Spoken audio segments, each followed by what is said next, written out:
امرأة متزوجة ولديها طفل بريء، لكنه كما هو حال الأطفال شقي ومشاكس وكثير الحركة، لا يتجاوز عمره 2.5 أو يزيد عن ذلك بقليل. أتى الزوج سفرا مفاجئا بحكم ظروف العمل لمدة أقصاها 4 أيام، فأخبر زوجته بالسفر واستعجلها لتجهز حاجتها هي وابنها والذهاب بهم إلى بيت أهلها حتى يطمئن عليها، فأرادت قبل أن تخرج أن تنظف بيتها وتغسل الملابس وما إلى ذلك من أمور التنظيف، ولكن زوجها كان مستعجلا فاقترحت عليه أن يسافر حتى لا يتأخر، وإذا انتهت من أمور المنزل تتصل على أحد إخوانها ليوصلها إلى بيت أهلها. وافق الزوج ورحل، وجلست الزوجة داخل الحمام وهي غارقة في التنظيف وابنها حولها يلعب. أتدرون ماذا حصل؟ لقد أخذ الطفل المفتاح وأقفل باب الحمام على أمه من الخارج، والأم أصبحت حبيسة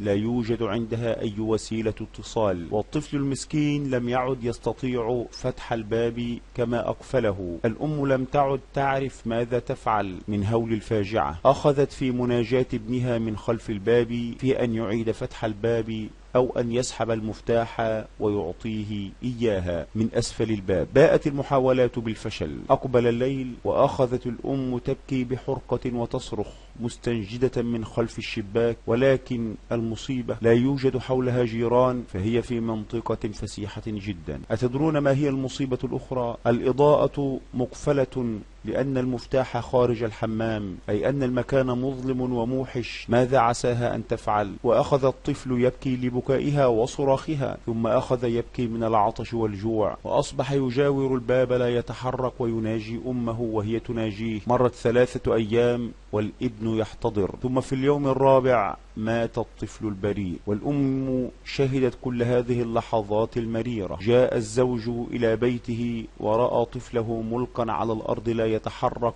أصابه الهلع. فتح باب الحمام ووجد الزوجة قد جنت وشاب شعر رأسها وهي في إعداد المجانين الآن. انتبهوا على فلذات أكبادكم ولا تغفلوا عنهم أبدا.